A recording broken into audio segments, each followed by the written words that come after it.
Hallelujah, hallelujah. समझ आ रहा है कलीसिया आपको?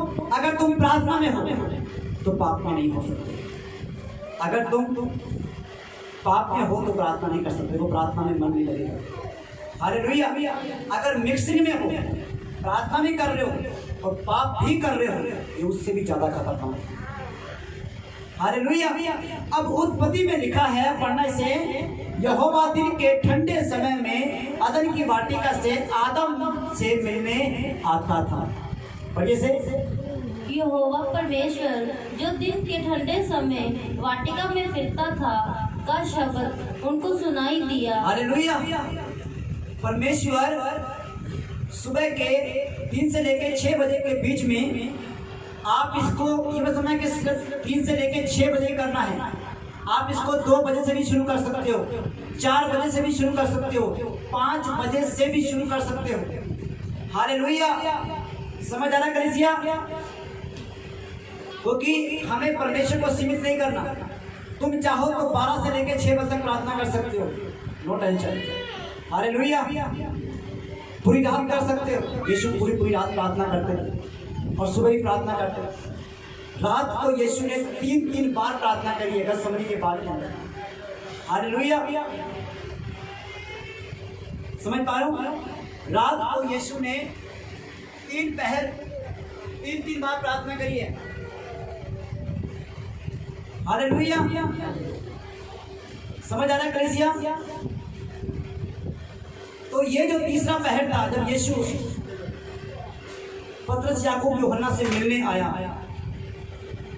तो उस समय उस जगह पे कुछ हुआ। हालेलुया। समझ आ रहा है कलीसिया? अगर तुम रात को नाइट प्रे कर रहे हो, यीशु आएगा। ये मत समझना कि यीशु 3 से 6 के बीच में आएगा। इस ख्याल को अपने बीच में से निकाल देना। हालेलुया। क्योंकि आज हम जिस युग में हैं, ये युग पवित्र आत्मा का है। किसका है ये? समझ आ रहा है कलीसिया? कितने लोगों को समझ आ रहा है? बोलो, ये पवित्र आत्मा का युग है। वो हर समय मिलने वाला सहायक है। हालेलुया। अभी जगह पे लिखा पुराने नियम के अंदर, उत्पत्ति की पुस्तक के अंदर, यहोवा दिन के ठंडे पहर अदन की वाटिका में आदम से मिलने आता था और आदम से बातें करने के लिए आता था। Hallelujah, hallelujah. जो लोग परमेश्वर की आवाज को सुनना चाहते हैं, जो लोग परमेश्वर में बढ़ना चाहते हैं, वो लोग सुबह उठकर प्रार्थना करना शुरू करें। जो लोग अपनी जिंदगी में बदलाव देखना चाहते हैं, जो लोग चाहते हैं कि मेरा शत्रु हार जाए, मेरा दुश्मन मुझे छोड़ के जाए, इस गरीबी से मेरा छुटकारा हो, इस बीमारी से मेरा छुटकारा हो, इस बुरी आदत से मेरा छुटकारा हो, तो वो सुबह जल्दी उठ के प्रार्थना करना शुरू करें। हालेलुया।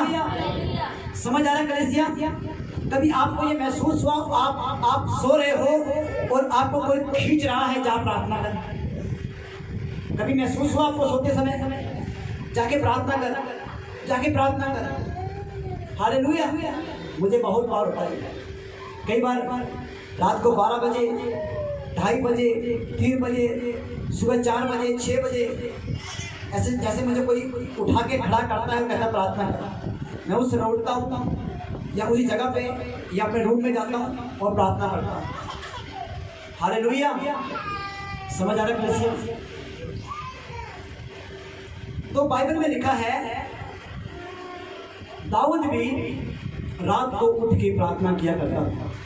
आपको पता है दाऊद के विषय में बाइबल कहती है कि वो दिन में 7 बार प्रार्थना करता है। कितनी बार? हालेलुया। कितना करता था वो? 12 घंटों के अंदर अगर एक व्यक्ति 7 बार प्रार्थना करेगा तो 12 घंटे पूरे हैं। हालेलुया। राइट है ना? 7 बार तुम प्रार्थना करोगे दिन के अंदर तो 12 घंटे खत्म हो जाएंगे ना। हालेलुया। समझ आ रहा है? तो आइए हम देखिए भजन संहिता 119, 145 से लेके 48 तक, 148 तक। भजन संहिता पंजाबी में जबूरा की पुस्तक, जबूर 119 उसके 148 से लेके 148 तक पढ़िए।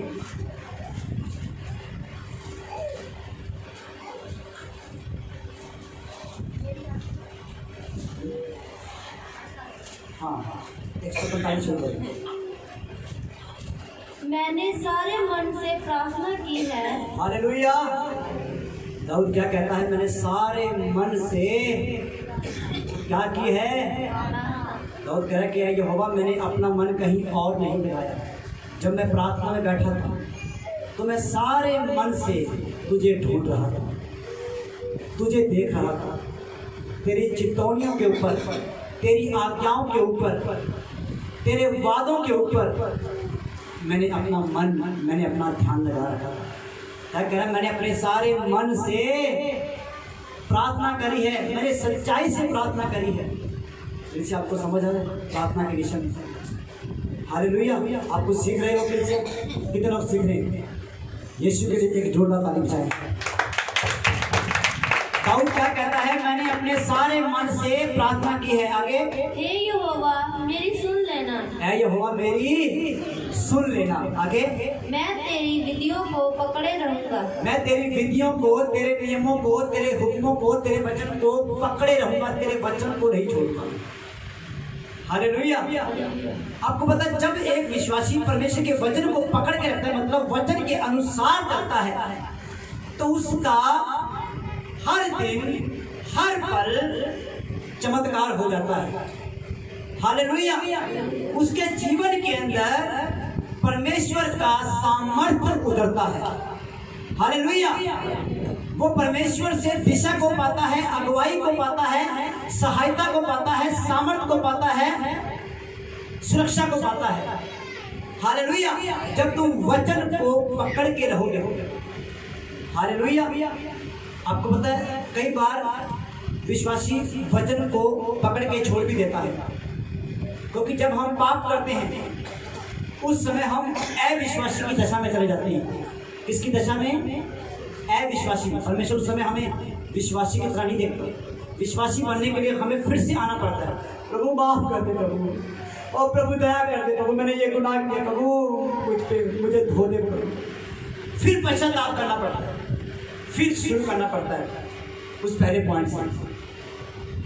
समझ पा रहे हो? कहां पे तुम 4-5 सालों के अंदर 80-90 तक पहुंचे हो, जब पाप करते वापस 1 पे आते बैक सीधा। कितना बैक खड़े होते हो, फिर से दोबारा शुरू करना पड़ता है, फिर से प्रार्थना, ओ शानदार रोज प्रार्थना, रोज वचन पढ़ पढ़ के फिर से 80-90 पे आते हो, और फिर पाप करते हो, फिर पीछे, फिर प्रभु माफ कर दे, वो प्रभु दया कर दे, 2 दिन एक बार बस प्रभु लास्ट बार, अगली बार पाप नहीं करूँगा, सही चलेगा। फिर प्रभु दया करता है।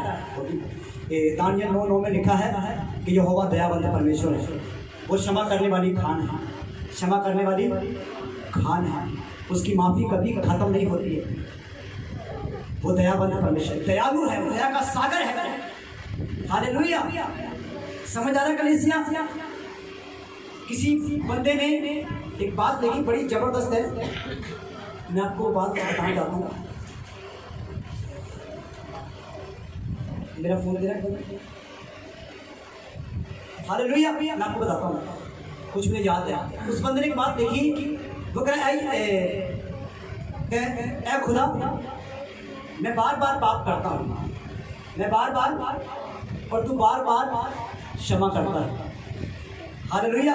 उसने कहा मैं ढीठ हूँ और तू रहमत से भरा हुआ, दया से भरा हुआ।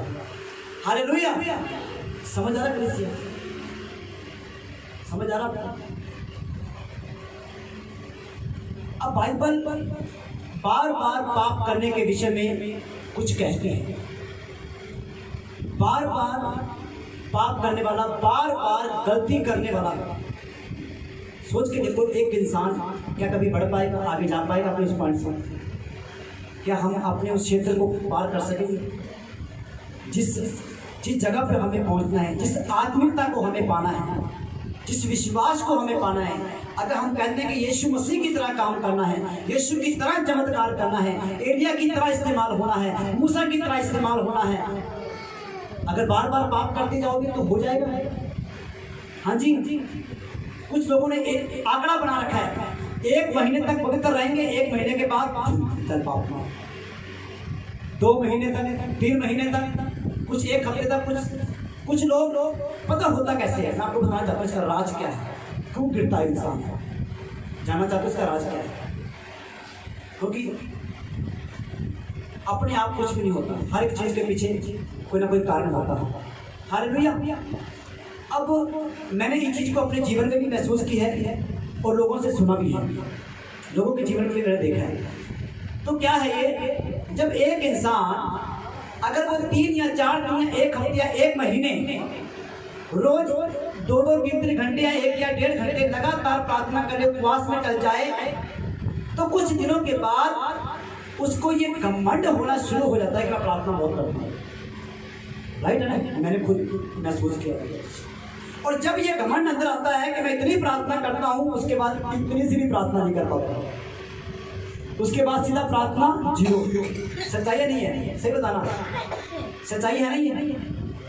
हालेलुया। खुदा के लोगों, प्रार्थना करने के लिए भी हमें प्रार्थना करनी चाहिए। हालेलुया।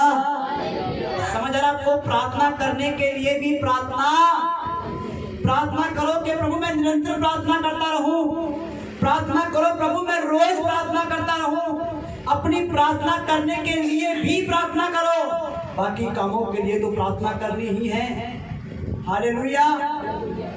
हालेलुया। समझ आ रहा है कलीसिया आपको?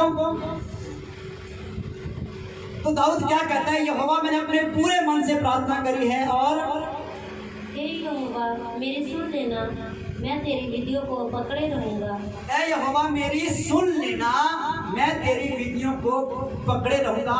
वो कह रहा है, ऐ यहोवा जब मैं प्रार्थना करूं तो मेरी प्रार्थना सुन लेना, जब मैं मांगू तो मुझे दे देना, जब मैं खटखटाऊं तो मेरे लिए खोल देना, जब मैं ढूंढूं तो मुझे मिल जाना। जब तुम मुझे मिल जाएगा, जब तुम मुझे मेरी आशीष दे देगा, मेरी प्रार्थना सुन लेगा, तब मैं तेरी विधियों को पकड़े रहूंगा। हालेलुया। हालेलुया। समझ आ रहा है? जब परमेश्वर आपको प्रार्थना के अंदर आत्मा से भरे, अभिषेक से भरे, उसके बाद उसके वचन को पकड़ लेना, उसके वचन के ऊपर चलना शुरू कर देना, जिससे कि वो प्रार्थना और सामर्थ्य और पावरफुल हो जाए, जिससे कि तुम पाप में ना जा सको, शैतान तुम्हें भरमा ना सके। हालेलुया। क्योंकि प्रार्थना करने के बाद अक्सर शैतान आता है,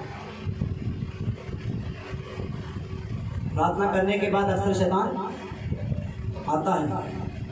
क्या बात है, प्रार्थना बड़ा अभिषेक, अरे वचन उस समय करना क्या है, दाऊद ने क्या कहा, वचन को पकड़ लेना, वचन में चले जाना, वचन को पढ़ना, वचन को समझना और परमेश्वर के वचन के ऊपर ध्यान लगाना, जिससे कि तुम्हारी प्रार्थना व्यर्थ ना जाए। हालेलुया। समझ आ रहा है आपको? इसलिए वचन और प्रार्थना दोनों जरूरी है। यानी कि दाऊद प्रार्थना भी करता था, वचन भी पढ़ता था, सिर्फ पढ़ता नहीं था, पकड़ के रहता था वो। हालेलुया। अपनी अंतड़ियां भरता था, पचा के रखता था। वचन को पचाना बहुत जरूरी है। जो लोग पचा नहीं पाते वो लोग उल्टियां कर देते हैं। क्या कर देते हैं? उल्टी कर देते हैं, मतलब पाप की उल्टी, पाप में गिर जाते हैं, बुराई में गिर जाते हैं, गलत संगति में चले जाते हैं। इसको उल्टी करना कहते हैं। जो चीज पेट में पचेगी नहीं तो क्या वो रह पाएगी? क्या वो हमें ताकत दे पाएगी, हमें पोषण दे पाएगी? हाँ जी। मान लीजिए आपने रोटी खाई है, वो रोटी पची नहीं, तो क्या होगा? बहुत ताकत मिलेगी, शरीर तंदुरुस्त हो जाएगा, मोटे ताजा हो जाओगे। क्या होगा? बीमार पड़ जाओगे। क्या होगा? कुछ लोगों को लूज मोशन हो जाती है, कुछ लोगों को उल्टियाँ लग जाती है, शरीर चकराना शुरू करता है, क्योंकि खाना पचा नहीं है। हालेलुया। अब इसी तरह से जब वचन को विश्वासी बचा नहीं पाता, उस समय उसको पाप की उल्टियाँ लग जाती है, वो पाप में चला जाता है। समझ आ रहा? समझ आ रहा है? इसलिए दाऊद क्या कहता है, ऐ यहोवा मैंने तेरे वचन को अपने हृदय में रख लिया है, बचा लिया है, जिससे कि मैं तेरे खिलाफ गुनाह ना करूं। हालेलुया। समझ आ रहा है? वचन पढ़ने का मतलब ये नहीं कि तुम्हें बाइबल के 10 अध्याय पढ़ने हैं। अगर तुम एक वचन को मनन करके, अध्ययन करके, समझ के उसको अपने अंदर लेके पढ़ोगे, तो वो वचन तुम्हारी जिंदगी में सोता बन जाएगा। क्या बन जाएगा? सोथा समझते हो, आशीष का झरना, आशीषें बहेंगी तुम्हारे जीवन से। हालेलुया। जब सोच के देखो कलीसिया, परमेश्वर अपने दासों के द्वारा ये सारे काम क्यों कर पाता है? क्योंकि दास जो है वो अपने आप को परमेश्वर के लिए अलग रखते हैं। हालेलुया। अपने आप को परमेश्वर के लिए अलग रखते हैं। जब परमेश्वर उनको बुला लेगा, जब कहीं भी उनको जाना पड़ेगा, वो काम छोड़ेंगे, अपना धाम छोड़ेंगे, अपने बच्चों को छोड़ेंगे, अपनी बीवी को छोड़ेंगे, अपने परिवार को छोड़ेंगे, वो जाएंगे, क्योंकि उन्होंने अलग कर रखा है। पर जिन्होंने अपने आप